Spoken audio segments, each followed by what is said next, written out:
इस कहानी के पहले भाग में हमने देखा कासिम अपने भाई महावीर को कैद करके उससे खजाने का राज को खुलवा लेता है। कासिम उस गुफा का राज पाकर बहुत खुश होता है और महावीर और उसकी पत्नी भानुवती को आजाद कर देता है। कासिम अपनी पत्नी से कहता है, सीमा, अब मुझे उस खजाने का राज मालूम हो चुका है। अब तुम देखना, मैं उस गुफा से सारा खजाना निकाल कर ले आऊंगा। अब हमारे पास सोना ही सोना होगा। उस असीम खजाने से मैं आसपास के सभी जंगलों में सबसे अमीर और ताकतवर राजा कहलाऊंगा। सीमा, इस बात की कानो कान किसी को खबर नहीं होनी चाहिए कि मैं उस गुफा से खजाना निकालने जा रहा हूँ। ऐसा कहकर कासिम अकेला ही उस गुफा की तरफ निकलता है। थोड़ा चलकर कासिम उस गुफा के पास आ जाता है। अच्छा, तो ये वो गुफा है। महावीर ने मुझे इसका दरवाजा खोलने का एक मंत्र बताया था। क्या था वो मंत्र? हाँ, याद आया। खुल जा सिम सिम, खुल जा सिम सिम। कासिम के इतना कहते ही गुफा के सामने रखा पत्थर हट जाता है। कासिम गुफा के अंदर जाता है। गुफा के अंदर रखे खजाने को देखकर कासिम की आंखें चमक उठती हैं। हो हो हो हो हो हो हो हो हो हो हो हो हो हो। अरे वाह, इतना सारा सोना! ये गुफा तो खचाखच सोने से भरी है। वाह, मैं तो माला माल हो गया। अब ये सारा सोना चांदी खजाना ये सब मेरा है। ऐसा कहकर कासिम 2 बैलगाड़ियों में गुफा का आधे से ज्यादा खजाना भर लेता है। उधर पाशा बाग अपने लुटेरे सिपाहियों के साथ व्यापारियों का सामान लूटकर अपनी गुफा पर वापस लौटता है। खुल जाओ सिम सिम, खुल जाओ सिम सिम। पाशा अपने सिपाहियों के साथ गुफा के अंदर जाता है। पाशा कासिम को अपनी गुफा में इस प्रकार देखकर हैरान हो जाता है। पाशा देखता है कि गुफा के अंदर 2 बैलगाड़ियों में उसका सारा लूटा हुआ खजाना भरा है। कौन है तू और तेरी हिम्मत कैसे हुई इस गुफा के अंदर आने की? और तुझे इस गुफा के बारे में कैसे पता लगा? सिपाहियों, ये अंदर कैसे आया? इसे हमारी गुफा के अंदर का आने का राज कैसे पता लगा? कहीं तुम में से किसी ने मेरे साथ गद्दारी तो नहीं की? नहीं महाराज, हम तो आपकी वफादार सिपाही हैं। हम में से किसी ने भी आपके साथ कोई गद्दारी नहीं की है। मूर्ख शेर, तू चाहे जो कोई भी है, लेकिन तूने यहाँ आकर बहुत बड़ी गलती की है। तो इस गुफा के अंदर तो आ गया, लेकिन तू यहाँ से जिंदा वापस नहीं लौट कर जाएगा। नहीं भाग भाई, मुझे छोड़ दो, मुझे जाने दो। मुझे इसमें से कुछ नहीं चाहिए। मैं गलती से यहाँ आ गया। मैं इस गुफा के बारे में किसी को नहीं बताऊंगा। तुम मेरी जान बख्श दो, मुझे जाने दो। ये सुनकर पाशा तेजी से जाकर कासिम पर एक जोरदार हमला करता है और कासिम को अपने खतरनाक हमले से जान से मार डालता है। कासिम को मारकर पाशा थोड़ा परेशान हो जाता है। क्या हुआ सरदार? अब आपको परेशान होने की कोई जरूरत नहीं है। जिसे हमारी गुफा का राज मालूम था उसे तो आपने मार डाला है। अब आपको चिंता करने की कोई जरूरत नहीं है। सिपाहियों, मैं इसलिए परेशान हूँ, सिर्फ इसे ही हमारी गुफा का राज मालूम था या फिर इसके अलावा कोई और भी है जिसे हमारी गुफा का राज पता है? लेकिन सरदार, हो सकता है ये राज इसी की मौत के साथ यहीं दफन हो गया हो सकता है सिपाही, लेकिन अगर इसके अलावा भी कोई है तो हमें उसे जल्द से जल्द तलाश करना होगा और उसे तलाश करके उसकी जुबान को हमेशा के लिए बंद करना होगा। सरदार, अगर इसके अलावा इसका कोई और भी साथी है तो वो इसे ना पाकर इसे तलाश करता हुआ जरूर यहाँ तक आएगा। सिपाहियों, मेरी बात ध्यान से सुनो। कल जब मैं व्यापारियों का सामान लूटने जाऊंगा तब तुम में से कुछ सिपाही मेरे साथ जाएंगे और कुछ सिपाही यहाँ गुफा में रहकर निगरानी करेंगे और उस गद्दार के आने का इंतजार करेंगे। चौकन्ना रहना सिपाहियों, अगर वो गद्दार यहाँ आए तो उसे जान से मार देना। उधर जंगल में शाम हो जाती है, लेकिन कासिम के वापस न लौटने पर उसकी पत्नी सीमा बहुत परेशान हो जाती है। महावीर और भानुवती के पास पहुंचती है। महावीर, आखिर तुमने अपने भाई को कहाँ भेजा है? तुम्हारे भाई कासिम अभी तक वापस लौट कर नहीं आए। मुझे उनकी बहुत फिक्र हो रही है। कहीं तुमने उनके साथ धोखा तो नहीं किया? नहीं सीमा बहन, मैंने कासिम भाई को बिल्कुल सही पता बताया था। कासिम को तो अब तक वापस लौटकर आ जाना चाहिए था। सीमा बहन, तुम परेशान मत हो। मैं अभी कासिम भाई की तलाश में निकलता हूँ और उन्हें अपने साथ लेकर ही वापस लौटूंगा। महावीर गुफा के पास आकर गुफा का दरवाजा खोलकर उसके अंदर चला जाता है। महावीर गुफा के अंदर जाकर देखता है। गुफा के अंदर जाकर उसने देखा उसके भाई कासिम की लाश खून से लथपथ जमीन पर पड़ी है। अपने भाई कासिम की लाश देखकर महावीर हैरान हो जाता है। नहीं, ऐसा नहीं हो सकता। कासिम भाई, ये सब क्या हो गया? तुम्हारे साथ ये सब किसने किया? कासिम इतना कह रहा था कि तभी गुफा में छिपे पाशा के सिपाही बाघ मानव बाहर आ जाते हैं और महावीर को घेर लेते हैं। बाघ मानव मिलकर महावीर पर हमला करते हैं, लेकिन महावीर बहादुरी के साथ उन सभी का सामना करता है और एक एक करके पाशा के सारे सिपाहियों को मार डालता है। महावीर अपने भाई कासिम की लाश को एक बैलगाड़ी में रख लेता है और उसे लेकर अपने जंगल की ओर निकलता है। उधर पासा के सिपाहियों में से एक सिपाही जिंदा था। हो, कहाँ तक भागकर जाओगे? अब हमें तुम्हारा राज पता चल चुका है। अब मेरे सरदार तुम्हें नहीं छोड़ेंगे। कुछ देर बाद पाशा अपने सिपाहियों के साथ गुफा में वापस लौटता है। पाशा गुफा में अपने सिपाहियों की लाशें देखकर हैरान हो जाता है। कौन है जिसने मेरे सिपाहियों को मारा? किसकी इतनी हिम्मत हुई? तभी पाशा का घायल सिपाही उठता है और कहता है, आपका शक बिल्कुल सही था। उस गद्दार का एक और साथी है जिसे हमारी गुफा का राज मालूम है। वो यहाँ आया था और उसी ने हमारे सिपाहियों को मारा है। सरदार, वो मुझे भी मारने वाला था, लेकिन मैंने चालाकी से उसके सामने बेहोशी का नाटक किया और मैंने उसे धोखे से यहाँ से भेज दिया। मूर्ख सिपाहियों, तुम सब मिलकर एक अकेले को नहीं मार पाए। अब मैं तुम्हारे साथ क्या करूं? सरदार, मुझे माफ कर दीजिए। मुझे एक मौका और दीजिए। मुझे उस गद्दार का चेहरा मालूम है। कल हम जंगल जाकर उसे तलाश करेंगे और उसे जान से मार डालेंगे। उधर महावीर अपने भाई कासिम की लाश को लेकर अपने घर पहुंचता है। कासिम की पत्नी अपने पति की लाश देखकर उसके पैरों तले जमीन खिसक जाती है। हे भगवान, कासिम, ये तुम्हें क्या हो गया? तुम्हारे साथ ऐसा किसने किया? महावीर, ये सब तुम्हारी गलती है। तुमने अपने भाई कासिम को मौत के मुंह में भेज दिया। तुम कासिम की मौत के जिम्मेदार हो। नहीं सीमा बहन, ऐसा मत कहो। मैंने कासिम भाई को वहां जाने से मना किया था, लेकिन कासिम भाई ने मेरी एक नहीं सुनी।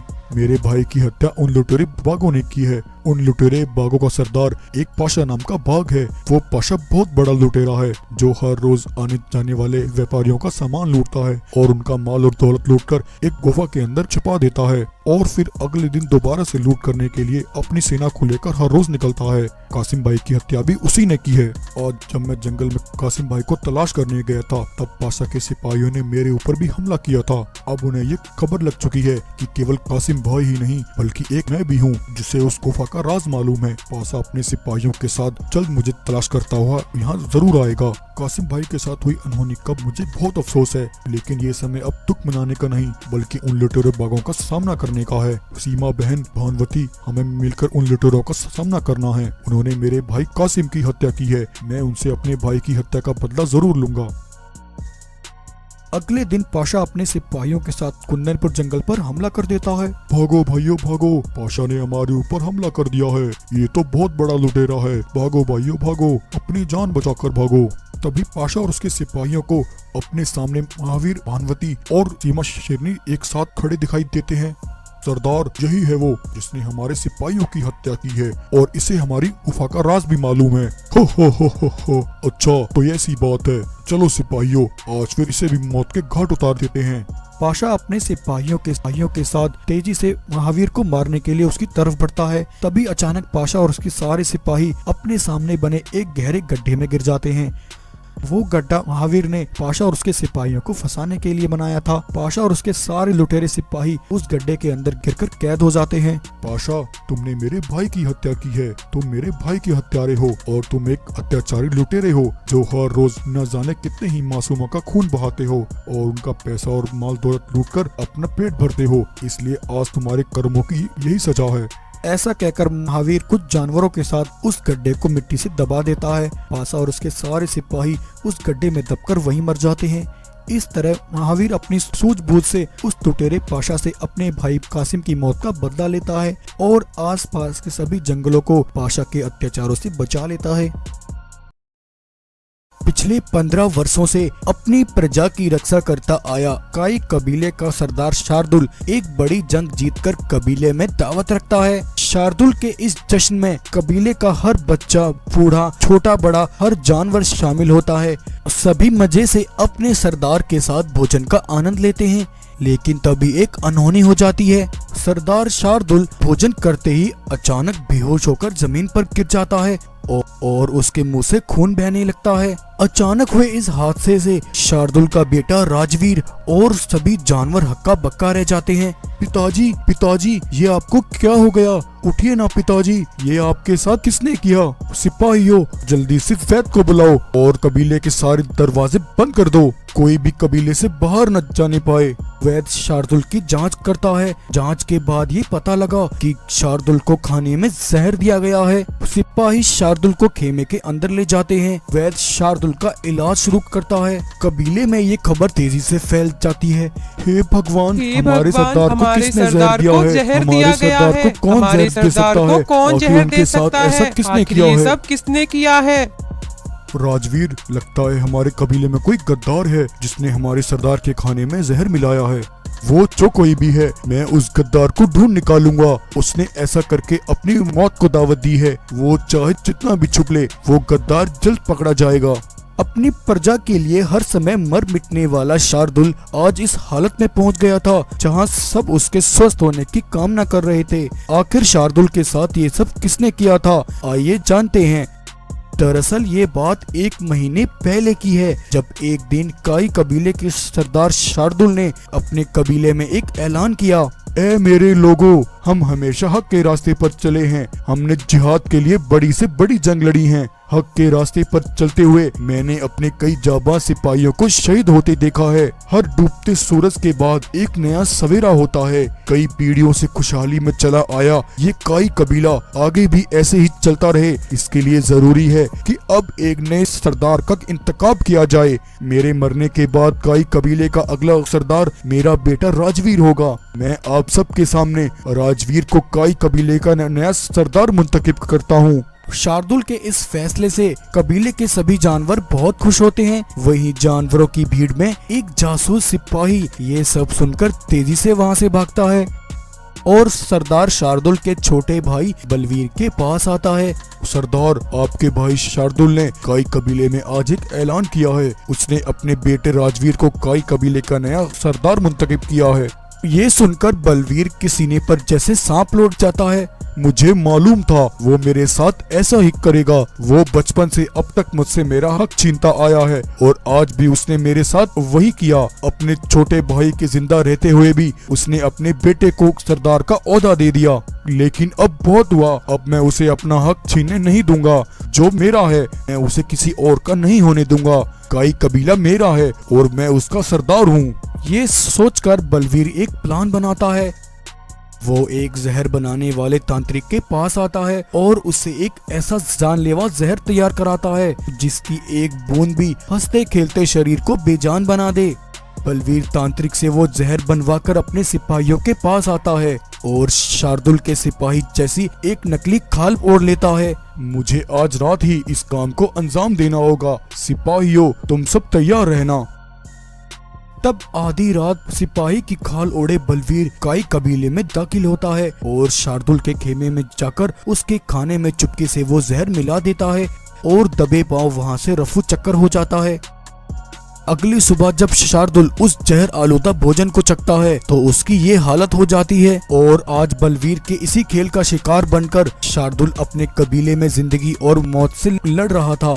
उधर बलवीर एक खंडर में आकर अपने सिपाहियों से कहता है, साथियों, मुझे अब कबीले के लिए निकलना होगा। राजवीर को मुझ पर शक हो सकता है। ये कहकर बलवीर फौरन अपने कबीले आता है और अपने भाई के बेटे राजवीर से मिलता है। बेटा राजवीर, ये मैं क्या सुन रहा हूँ? आखिर भाई के साथ ऐसा कौन कर सकता है? मेरे भाई को किसने जहर दिया है? मेरे भाई को कौन जहर दे सकता है? बलवीर चचा, इसका भी जल्द पता लग जाएगा। वो गद्दार हमारी कबीले से ही है। मैं उसका जल्द पता लगा लूंगा और उस गद्दार को ऐसी दर्दनाक मौत दूंगा कि सारा जमाना याद रखेगा। हाँ बेटा, ऐसा ही होगा। वो गद्दार जो भी है, मैं उसे जिंदा नहीं छोड़ूंगा। बलवीर शार्दुल को देखने उसके खेमे में आता है। अब कैसा है मेरा भाई? वैद्य, बताओ मुझे, हमारे सरदार को कब तक होश आएगा? बलवीर सरदार, महाराज को जो जहर दिया गया है वो बहुत ही खतरनाक है। इस जहर का अभी तक कोई तोड़ नहीं निकल पाया है। महाराज की सांसें धीरे धीरे कम हो रही हैं। बलवीर ये सुनकर मन ही मन बहुत खुश होता है। इस जहर का कोई तोड़ नहीं है और जब तक तुम इस जहर का कोई तोड़ निकालोगे तब तक तुम्हारा प्यारा सरदार तुम्हें छोड़कर जा चुका होगा। बलवीर के वहाँ से जाते ही वैद राजवीर को शार्दुल के खेमे में बुलाता है। राजवीर, सरदार को जो जहर दिया गया है उसका पता चल चुका है। कोई हमारी बातें ना सुन ले, इसलिए मैं ये बात सिर्फ तुम्हें बता रहा हूँ। ये जहर बहुत खतरनाक है और इसे बनाने वाला सिर्फ एक ही शख्स है। यहाँ से कुछ दूर एक पुराने खंडर में एक तांत्रिक रहता है। ये जानलेवा जहर सिर्फ वही बना सकता है। जिसने भी सरदार को मारने की साजिश की है उसने ये जहर वहीं से तैयार कराया है। इस जहर का तोड़ और असली गद्दार का पता तुम्हें वहीं से मिलेगा। तब राजवीर अपने सिपाहियों के साथ उस तांत्रिक के पास पहुंचता है। सिपाहियों, पकड़ लो इस तांत्रिक को और इसे उल्टा लटका दो। राजवीर के सिपाही तांत्रिक को उल्टा लटका देते हैं। तांत्रिक, बताओ मुझे, वो जहर तुमसे किसने बनवाया था? किसके कहने पर तुमने वो जहर तैयार किया और उस जहर का क्या तोड़ है? जल्दी बताओ, वरना मैं तुम्हारे प्राण यही निकाल लूंगा। रहम, सरदार, मुझ पर रहम करो, मैं तुम्हें सब बताता हूँ। राजवीर, मुझसे ये जहर तुम्हारे चाचा बलवीर ने तैयार कराया था। इस सब के पीछे उन्हीं का हाथ है। वो तुम दोनों बाप बेटे को खत्म करके कबीले पर अपना कब्जा करना चाहता है। कबीले का असली गद्दार तुम्हारा चाचा है। ये सुनकर राजवीर के होश उड़ जाते हैं। इसका मतलब कबीले का असल गद्दार मेरे चचा हैं। मुझे विश्वास नहीं होता। बलवीर चाचा पिताजी के साथ ऐसा कैसे कर सकते हैं? बलवीर, तुमने जो किया है तुम्हें उसकी सजा जरूर मिलेगी। तांत्रिक, अब मुझे उस जहर का तोड़ बताओ। राजवीर, तुम ये दवा ले जाकर सरदार को पिला देना। सरदार ये दवा पीकर बिल्कुल ठीक हो जाएंगे। तब राजवीर वो दवा लाकर अपने पिता शार्दुल को पिला देता है। कुछ देर बाद शार्दुल को होश आ जाता है। राजवीर बेटा, मैं यहाँ क्या कर रहा हूँ? आखिर मुझे क्या हुआ था? तब राजवीर अपने पिता को सारी बात बताता है। शार्दुल अपने बेटे के मुंह से कबीले के गद्दार का नाम सुनकर हक्का बक्का रह जाता है। क्या मेरा सगा भाई मेरे साथ ऐसा खेल खेलेगा? मुझे इसका अंदाजा भी नहीं था। वो गद्दार बलवीर इसकी कीमत चुकाएगा। अगले दिन जब बलवीर कबीले में अपने भाई शार्दुल को देखने आता है, तब कबीले में आते ही राजवीर के सिपाही बलवीर को कैद कर लेते हैं। अरे अरे राजवीर, ये सब क्या है? तुमने मुझे क्यों कैद किया?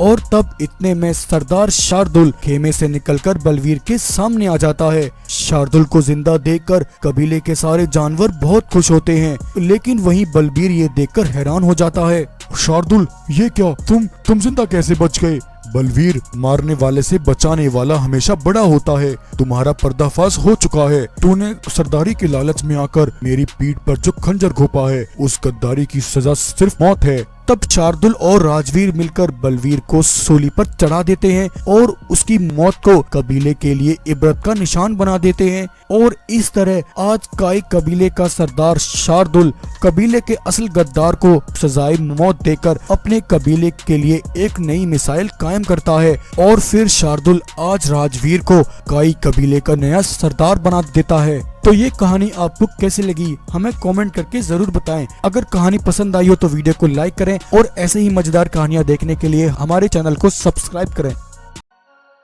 इस कहानी के पहले भाग में हमने देखा कालिया बाघ किस तरह रुद्र प्रताप से अपना बदला लेने के लिए बगीरा को उसके खिलाफ कर देता है। कालिया बगीरा को बुलाकर उसके साथ एक प्लान बनाता है।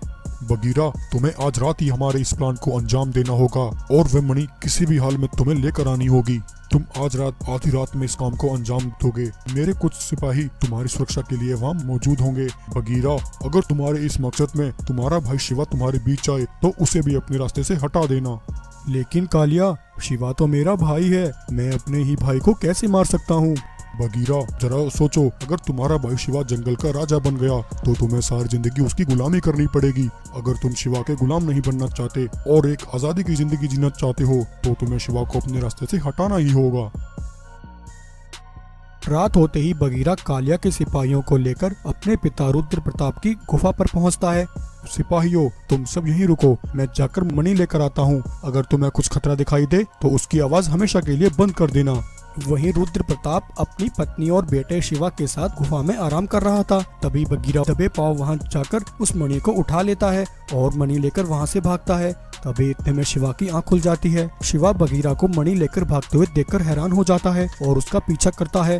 बगीरा, रुक जाओ, ये तुम क्या कर रहे हो? रुक जाओ बगीरा। लेकिन तभी इतने में कालिया के सिपाही वहां आकर शिवा को घेर लेते हैं और वे शिवा पर हमला करते हैं। शिवा घायल होकर जमीन पर गिर जाता है।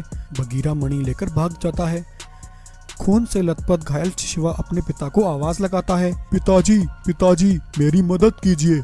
शिवा की आवाज सुनकर रुद्र प्रताप और उसकी पत्नी दोनों की आंखें खुल जाती हैं। वे शिवा के पास आते हैं और देखते हैं खून से लथपथ शिवा जमीन पर घायल पड़ा है। शिवा, मेरे बेटे, ये तुम्हें क्या हो गया? तुम्हारे साथ ऐसा किसने किया? पिताजी, ये सब बगीरा ने किया है। वो आपकी जादू मणि को लेकर भाग गया है। मैंने उसे रोकने की कोशिश की, लेकिन उसके साथ आए कुछ बाघ मानव शिकारियों ने मेरे ऊपर अचानक से हमला कर दिया। मुझे माफ कर दो पिताजी, मैं आपकी मणि की रक्षा नहीं कर पाया। रुद्र प्रताप ये सुनकर हैरान हो जाता है। क्या ये सब बगीरा ने किया है? नहीं, मुझे अपने कानों पर विश्वास नहीं होता। आखिर बगीरा ऐसा कैसे कर सकता है? एक मणि के लिए वह अपने भाई को मौत के मुंह में ढकेल देगा। मैंने ये कभी नहीं सोचा था। इतना कहकर शिवा की सांसें बंद हो जाती हैं। शिवा के माता पिता अपने बेटे की लाश देखकर तड़प उठते हैं। उधर कालिया अपनी गुफा पर बगीरा का इंतजार कर रहा था। रुद्र प्रताप, अब तुम देखते जाओ, अभी तो सिर्फ शुरुआत है। मैं तुम्हें बर्बाद कर दूंगा। तुम्हारा बेटा ही तुम्हारी बर्बादी का कारण बनेगा। मैं उसके अंदर इतना जहर भर दूंगा, वह अपनी और पराई में फर्क भूल जाएगा। तुम्हारा वह बेटा बगीरा मेरे लिए सिर्फ मणि लाने का एक जरिया है। एक बार मणि मेरे हाथ लग जाए, उसके बाद वो बगीरा मेरे किसी काम का नहीं रहेगा। इतने में बगीरा मणि लेकर कालिया के पास आता है। कालिया मणि देखकर खुश हो जाता है। वाह बगीरा, आखिर तुमने कर दिखाया। आज तुमने साबित कर दिया इस जंगल में तुम्हारे काबिल कोई नहीं है। अब बस थोड़ा ही समय बाकी है जब तुम्हें इस जंगल की गद्दी मिल जाएगी और तुम यहाँ के महाराज होगे। उस समय बगीरा की आंखों पर लालच का ऐसा पर्दा पड़ा था। वह कालिया की असल चाल से बिल्कुल अनजान था। कालिया मणि को लेकर अपने सिपाहियों के साथ अपनी एक खुफिया जगह पर आता है। वह अपने सिपाहियों से कहकर दूर देशों से 2 भालू वैज्ञानिकों को बुलवाता है। भालू वैज्ञानिकों, मेरी बात ध्यान से सुनो। मैंने तुम्हें यहाँ एक खास मकसद के लिए बुलाया है। तुम्हें मेरे लिए एक विनाशकारी ऐसी मिसाइल तैयार करनी है, रुद्र प्रताप के जंगल को तबाह कर सके। मैं तुम्हें 10 दिन की मोहलत देता हूँ। तुम्हें 10 दिन में मुझे ऐसी मिसाइल तैयार करके देनी है। बदले में मैं तुम्हें मुंह मांगी कीमत दूंगा। कालिया के हुक्म पर भालू वैज्ञानिक मिसाइल बनाने में लग जाते हैं और दिन रात काम करके वैज्ञानिक उसके लिए एक मिसाइल तैयार करते हैं। लगातार कई दिन काम करके कालिया की विनाशकारी मिसाइल तैयार हो जाती है। कालिया अपनी विनाशकारी मिसाइल को देखकर बहुत खुश होता है। हो, अब आएगा मजा। अब मुझे तबाही मचाने से कोई नहीं रोक सकता। मेरी इस मिसाइल से रुद्र प्रताप और उसके परिवार समेत उसका सारा जंगल तबाह हो जाएगा। बगीरा, तुम्हें अंदाजा भी नहीं होगा मैं तुम्हारे पिता के साथ क्या करने वाला हूँ। मैंने तुम्हें अपने ही पिता की नजरों में गिराकर आधी जंग फतह कर ली है और आधी बची जंग को मेरी ये मिसाइल अंजाम देगी। वहीं कालिया की इस बड़ी प्लानिंग की ये सारी खुफिया बातें बगीरा छिपकर सुन लेता है। बगीरा के पैरों के नीचे से जमीन खिसक जाती है। उसे अपनी आंखों पर विश्वास नहीं होता। कालिया, तुमने मेरे साथ इतना बड़ा धोखा किया। मैं अब तक तुम्हारी बातों में आकर तुम पर भरोसा करता रहा, लेकिन तुम अंदर ही अंदर मेरे ही खिलाफ चाल चल रहे हो। मुझसे बहुत बड़ी गलती हो गई। लालच में मैं इतना अंधा हो गया कि मैंने अपने सगे भाई को मार डाला। शिवा मेरे भाई, मैं तुम्हें वापस तो नहीं ला सकता, लेकिन अगर अपनी जान देकर भी मुझे अपनी गलती सुधारने का मौका मिला तो मैं वैसे जरूर करूंगा। कालिया, मैं तुम्हें कभी अपने मंसूबों में कामयाब नहीं होने दूंगा। जब रात होते ही कालिया के सारे सिपाही सो जाते हैं, तब बगीरा चुपके से आकर अपने पिता की जादुई मणि उठाकर वहां से भाग जाता है। अगली सुबह कालिया अपनी विनाशकारी मिसाइल को लॉन्च करने के लिए तैयार खड़ा था। कालिया बटन दबाकर मिसाइल को लॉन्च कर देता है। कालिया की मिसाइल रुद्र प्रताप के जंगल की तरफ तेजी से बढ़ रही थी, लेकिन बगीरा मौके पर पहुंचकर अपने पिता की वह जादुई मणि अपने सिर पर धारण कर लेता है और उसकी शक्तियों का इस्तेमाल करता है। बगीरा मणि की शक्तियों से मिसाइल को नीचे गिरने से पहले ही उसे हवा में नष्ट कर देता है, लेकिन मणि की आत्मघाती शक्तियों का इस्तेमाल करने से बगीरा का पूरा शरीर आग में झुलस जाता है। बगीरा घायल होकर जमीन पर तड़पने लगता है। थोड़ी देर बाद रुद्र प्रताप जंगल के जानवरों के साथ बगीरा के पास पहुंचता है। बगीरा की ऐसी हालत देखकर रुद्र प्रताप हैरान हो जाता है। बगीरा बेटे, ये तुमने क्या किया? मैं एक बेटे को तो पहले ही खो चुका हूँ। अगर तुम्हें कुछ हो गया तो मैं खुद तो कभी माफ नहीं कर पाऊंगा। पिताजी, मुझे माफ कर दीजिए। मैंने जो गलती की आज बस अपनी गलती को सुधारा है। मैं अपने भाई का हत्यारा हूँ। मुझे जीने का कोई हक नहीं है। इतना कहते ही बगीरा की सांसें बंद हो जाती हैं। इस तरह बगीरा आज अपनी जान देकर अपने जंगल को इतने बड़े विनाश से बचा लेता है। उधर कालिया अपने मंसूबे में नाकामयाब हो जाता है। उसके पास पछतावे के अलावा कुछ नहीं बचता। और दोस्तों, इस कहानी का अंत भी यही होता है। अगर आपको हमारी ये स्टोरी अच्छी लगी हो तो वीडियो को लाइक करें, शेयर करें और ऐसी ही मजेदार कहानियाँ देखने के लिए हमारे चैनल को सब्सक्राइब करें। विशाल पंखों वाला एक सफेद शेर आसमान से सीधा जमीन पर उतरता है और एक जोर की दहाड़ लगाकर वहां के जानवरों को डराकर भगा देता है। सालों पहले लगी बदले की उस आग से आज वो अपने दुश्मन को तबाह करने आया था। वहीं उसी जंगल में शंभू नाम का एक बाघ रहता था। बरसों बाद शंभू की पत्नी बाघिन ने एक बेटे को जन्म दिया था। शंभू का वो बेटा उसकी इकलौती औलाद थी, जिस वजह से शंभू ने अपने बेटे को बड़े लाड़ प्यार से पाला था।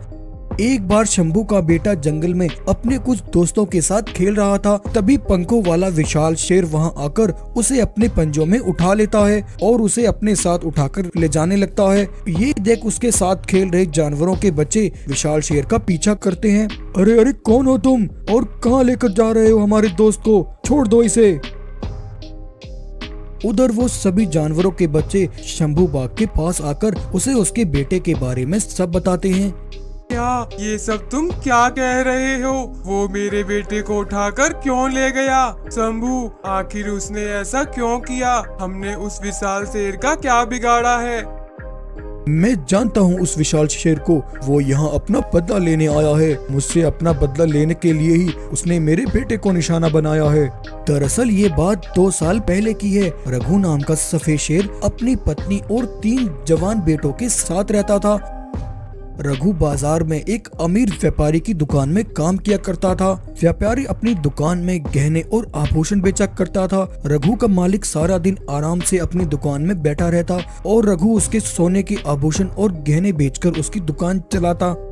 एक रात कुछ लुटेरे बाघ मानव ने आकर रघु की मालिक की दुकान का सारा सोना और आभूषण चुराकर वहां से भाग निकले। अगली सुबह जब रघु के मालिक को ये पता लगा तो उसने चोरी का इल्जाम रघु पर लगा दिया और रघु को काम से निकाल दिया। नौकरी छिन जाने से रघु बहुत परेशान हो गया।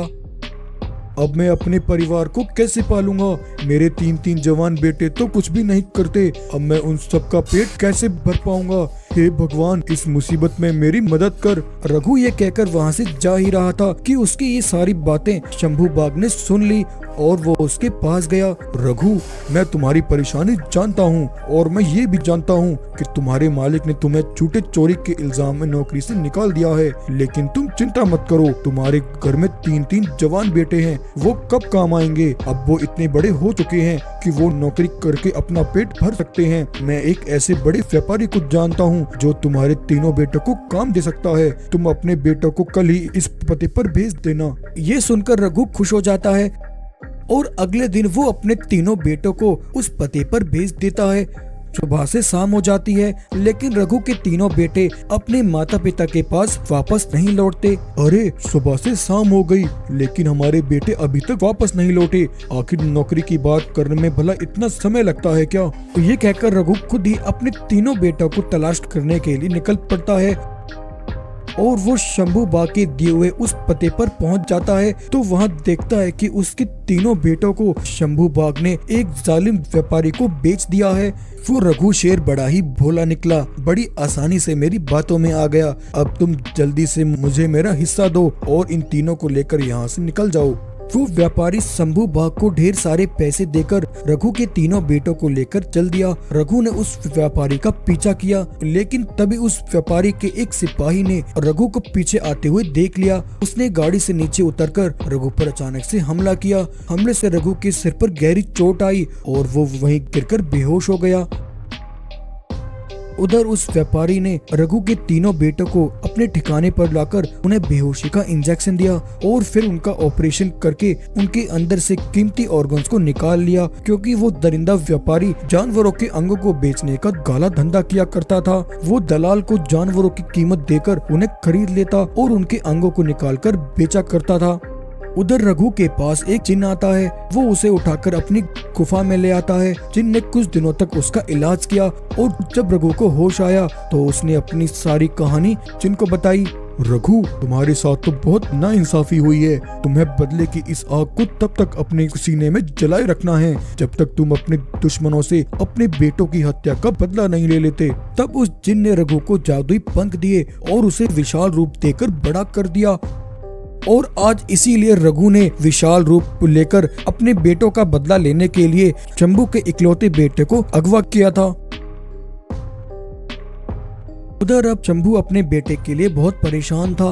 वो एक ऊंची पहाड़ी पर विशाल शेर के पास गया। रघु, मैं जानता हूँ तुमने मुझसे अपना बदला लेने के लिए ही मेरे मासूम बेटे को अगवा किया है, लेकिन रघु, तुम्हारी दुश्मनी तो मुझसे है। मेरा बेटा मासूम है, वो ये सब नहीं जानता। और तुम्हारे तीनों बेटे वो तो अब इस दुनिया में नहीं है, तो तुम मेरे बेटे को छोड़ दो। तुम चाहो तो अपने बदले के लिए मुझे तुम जो भी सजा दोगे वो मुझे मंजूर है। मैंने बहुत बड़ा पाप किया है, लेकिन मैं वादा करता हूँ अब से मैं ये काम हमेशा के लिए छोड़ दूंगा।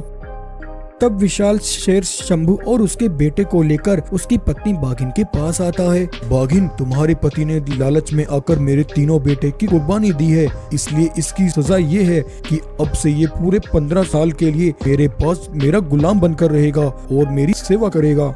ऐसा कहकर विशाल शेर शंभू के बेटे को उसकी पत्नी को लौटा देता है और शंभू को बंदी बनाकर अपने साथ ले जाता है। और साथ ही उसने उस दरिंदे व्यापारी के पास जाकर उसे भी बंदी बना लेता है। और इस तरह आज रघु ने सैकड़ों परिवारों को बचा लिया और बाघिन को उसका बेटा वापस लौटा दिया। और अब बाघिन अपने बेटे के साथ हंसी खुशी रहने लगी। तो ये कहानी आपको कैसी लगी? अगर स्टोरी पसंद आई हो तो वीडियो को लाइक, शेयर एंड सब्सक्राइब जरूर करें। हर साल की तरह रामगढ़ जंगल में वसंत माह का मेला लगा हुआ था। रामगढ़ की जमीन बड़े बड़े रंग बिरंगे झूलों और मीठे पकवानों की दुकानों से भर गई थी। छोटा हो या बड़ा, जवान हो या बुजुर्ग, हर जानवर बसंत माह के इस मेले का आनंद ले रहा था। कुछ जानवर रामगढ़ जंगल के सरपंच वीर प्रताप के पास इकट्ठा हुए, जिन्होंने आज रामगढ़ जंगल में इस विशाल मेले की व्यवस्था की थी। जुग जुग जियो महाराज, हमारे महाराज हमेशा अमर रहें। आज हर साल की तरह आपने इस बार भी विशाल मेला लगाकर हम बच्चों और बुजुर्गों के लिए एक उमंग उजागर की है। आज रामगढ़ जंगल का हर एक जानवर खुशी से झूम रहा है। जानवर वीर प्रताप से ये सब बातें कर ही रहे थे कि तभी अचानक तूफान शुरू हो जाता है। तेज हवाएं चलना शुरू हो जाती हैं। अचानक उठे उस तूफान में उग्रवादी राठौर बाघ अपने सिपाहियों के साथ रामगढ़ जंगल पर हमला कर देता है। राठौर को रामगढ़ में देखकर भगदड़ मच जाती है। सभी इधर उधर भागने लगते हैं। भागो भागो भाइयों भागो, सब अपनी जान बचाकर भागो, ये तो उग्रवादी राठौर है, ये किसी को नहीं छोड़ेगा, जल्दी से अपने घरों में जाकर छुप जाओ। राठौर के सिपाही जंगल में लगे मेले में कई मासूम जानवरों को अपने पैरों तले रोंद डालते हैं। ये देख वीर प्रताप के पसीने छूट जाते हैं। रश्मि, तुम राधा को लेकर गुफा में जाओ, तब तक मैं इन्हें रोकता हूँ। वीर प्रताप अपनी बहादुरी दिखाते हुए राठौर के कुछ सिपाहियों को ढेर कर देता है। इतने में राठौर पीछे से आकर वीर प्रताप पर हमला करके एक के बाद एक उसे घायल कर देता है। ये देख रश्मि शेरनी भागती हुई वीर प्रताप के पास आती है। अभी राठौर का एक सिपाही रश्मि पर हमला करके उसे वहीं मार डालता है। राठौर वीर प्रताप और रश्मि दोनों को गांव में लगे चौराहे पर लटका देता है और अपने सिपाहियों को लेकर भाग जाता है। राधा जब बीच चौराहे पर अपने माता पिता की लटकती लाश देखती है, ये नजारा देखकर उसे बहुत धक्का लगता है। माँ, पिताजी, ये आपको क्या हो गया? उस जालिम ने एक ही पल में मुझसे मेरी जिंदगी छीन ली। पिताजी, मैं कसम खाती हूँ, मैं उस जालिम राठौर का सर्वनाश करूँगी। उसने आज जो तुम्हारे साथ किया है, उससे 100 गुना बदतर मौत मैं उसे दूंगी। चाहे जितना भी समय लगे, मैं उस जालिम को उसके अंजाम तक पहुँचा कर रहूंगी। दुश्मनों से बदला लेने के लिए राधा ने अपना जंगल छोड़ दिया और वो एक दूसरे जंगल आकर रहने लगी। धीरे धीरे समय के साथ राधा जवान हुई, लेकिन राधा जिस बदले की आग में जल रही थी, वो बदला लेना इतना आसान नहीं था। उसने राठौर का सर्वनाश करने की जो कठोर प्रतिज्ञा ली थी, उसे पूरा करने के लिए उसे ऐसे मजबूत हाथों की जरूरत थी जो उसके कमजोर कंधों को संभाल सकें। उस बदनसीब के जख्मों पर मरहम लगाने वाले ऐसे ही दो ताकतवर हाथ उसके आसपास ही थे। राघव और वीर दो जवान भाई जंगल में अखाड़ा चलाते थे। उनके अखाड़े में दूर देशों से जानवर पहलवानी की ट्रेनिंग लेने आते। दोनों भाई वहां आए जानवरों को कुश्ती के दांव पे सिखाते। एक दिन राधा जंगल की नील नदी का पुल पार कर रही थी। तभी राधा को जाते हुए राठौर का एक सिपाही देख लेता है। अरे अरे, ये तो रामगढ़ जंगल के राजा वीर प्रताप की बेटी है। ये अभी तक जिंदा है। मुझे इसकी खबर सरदार को देनी होगी। सिपाही भागता हुआ राठौर के पास जाकर उसे सब बताता है। उस वीर प्रताप ने अपनी जान पर खेलकर अपनी बेटी को बचा लिया, पर उसने ऐसा करके अच्छा ही किया। अगर मैं उस दिन वीर प्रताप के साथ उसकी बेटी को भी मार देता तो मैं उस असीम खजाने के राज से मरहूम रह जाता। अगर वो शेरनी सच में वीर प्रताप की बेटी है तो उसे उस खजाने के बारे में जरूर मालूम होगा। कालीचरण, तुम अपने साथ 2 सिपाहियों को लेकर जाओ, उस शेरनी की जासूसी करो और पता लगाओ कि वो सच में वीर प्रताप की बेटी है या कोई और है, और जरूरत पड़े तो उसे उठा कर ले आना। एक दिन जब राघव और वीर अखाड़े में बाहर से आए प्रतियोगी के साथ कुश्ती लड़ रहे थे, वो अकेले दो सिपाहियों पर भारी पड़ रहे थे। उस दिन राधा राघव और वीर को अखाड़े में कुश्ती करता देखती है। उनकी बहादुरी देखकर राधा के अंदर एक नया जोश और उमंग जागती है। राधा वहाँ से लौटते हुए मन ही मन सोचने लगती है, ये दोनों भाई जवान और ताकतवर हैं। इनकी मजबूत बाजुओं में वो ताकत है जो मेरे दुश्मनों को उखाड़ फेंकने के लिए काबिल है। ये सोचकर राधा राघव और वीर को एक पत्र भिजवाती है, जिसमें वो राघव और वीर से मदद की गुहार लगाती है। राघव और वीर उस पत्र को पढ़कर कहते हैं, भाई, आखिर ये पत्र लिखने वाला शख्स कौन है, और अगर उसे हमारी मदद चाहिए तो वो हमारे सामने क्यों नहीं आता? हो सकता है उसकी कोई मजबूरी होगी। भाई, मजलूम और बेसहारा की मदद करना हमारा फर्ज है। वहीं एक दिन कालीचरण अपने सिपाहियों के साथ जंगल की घाटी से गुजर रहा था। तभी उसकी नजर एक गुफा पर खड़ी उस सफेद शेरनी पर पड़ती है। वो देखो, वो रही, वही वीर प्रताप की बेटी है। सिपाहियों, वो उस समय अकेली है, चलो उसे उठाकर सरदार के पास ले जाते हैं। तब कालीचरण राधा के पास आता है। राधा राठौर के सिपाहियों को देखकर उन्हें पहचान लेती है। हो हो हो हो हो हो हो। मूर्ख शेरनी, तुम्हें क्या लगा तुम यहाँ अपने जंगल से दूर आकर हम सबसे बच जाओगी? चुपचाप और खामोशी से हमारे साथ चलो, वरना हमें तुम्हारे साथ जबरदस्ती करनी पड़ेगी। वहीं राघव और वीर कालीचरण की ये बातें सुन लेते हैं। तब दोनों भाई तेजी से आकर कालीचरण और उसके सिपाहियों पर हमला करते हैं और उसके सिपाहियों को एक एक करके मार डालते हैं। कालीचरण डरकर वहाँ से भाग जाता है। शेरनी, कौन हो तुम? और कल जो हमें पत्र मिला, क्या वो तुम्हारे द्वारा भेजा गया था? और तुम्हें धमकी देने वाले ये सिपाही कौन थे? राधा बड़ी दुखी मन के साथ अपनी सारी बीती कहानी राघव और वीर को सुनाती है। उधर कालीचरण राठौर के पास जाकर उस पर हुए हमले के बारे में उसे बताता है। किसकी इतनी हिम्मत हुई जिसने मेरे सिपाहियों पर हमला किया? सरदार, वो 2 थे, उन दोनों के अंदर असीम ताकत लग रही थी। मैं उस शेरनी को उठाकर लाने ही वाला था कि तभी अचानक उन्होंने हमारे ऊपर हमला कर दिया और हमारे सारे सिपाहियों को मार डाला। कालीचरण, वो दोनों जो भी हो सकता है वो उसकी मदद करने आए हों, या फिर वो भी हमारी तरह उस शेरनी से खजाने का राज मालूम करना चाहते हों। कालीचरण, ये दोनों हमारे रास्ते का कांटा बन सकते हैं। इससे पहले ये शेरनी से खजाने का राज पाकर हमारे खिलाफ खड़े हों, हमें इन्हें जड़ से उखाड़ फेंकना होगा। वहीं दूसरी तरफ राघव और वीर राधा की सारी कहानी सुनकर कहते हैं, राधा बहन, तुम्हारे साथ जो कुछ हुआ उस बात का हमें बहुत अफसोस है, लेकिन एक बात हमारे समझ नहीं आई, आखिर राठौर ने तुम्हारे पिताजी के जंगल पर हमला क्यों किया? तुम्हारे पिता की उस राठौर के साथ क्या दुश्मनी थी?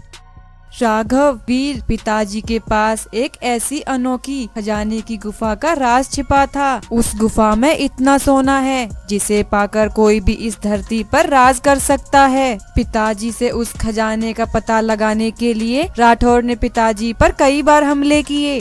जब पिताजी ने उसे गुफा का राज नहीं बताया, तब उस बेरहम राठौर ने मेरे माता पिता को बेरहमी से मार डाला। राधा, अब से तुम्हें उस राठौर से डरने की कोई जरूरत नहीं है। तुम्हारी इस लड़ाई में हम दोनों भाई तुम्हारे साथ खड़े हैं। अब हम दोनों भाई तुमसे जैसा कहते हैं तुम बस वैसा ही करो। तब राघव और वीर ने राधा को एक प्लान बताया।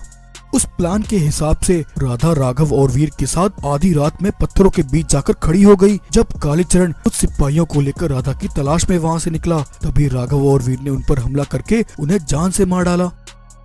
तब राघव और वीर राधा को लेकर राठौर के पास पहुंचते हैं। राठौर राधा को देखकर जोर जोर से हंसने लगा। हो हो हो हो हो हो। अच्छा, तो तू इन दोनों की सहायता से मेरा मुकाबला करने चली है। लगता है तू भूल गई है, सालों पहले जैसे मैंने तेरे माता पिता को मारकर उन्हें सूली पर चढ़ाया था, वैसे ही आज तुझे और तेरे साथ आए तेरे इन दोनों हिमायतियों को भी खत्म कर दूंगा।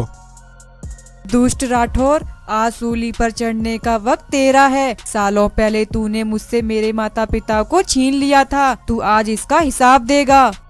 राघव और वीर राठौर पर हमला करते हैं और राठौर पर एक के बाद एक वार करके उसे घायल करके पकड़ लेते हैं। राधा, ये लो तलवार और इस जालिम को खत्म करके आज इससे अपना बदला पूरा करो।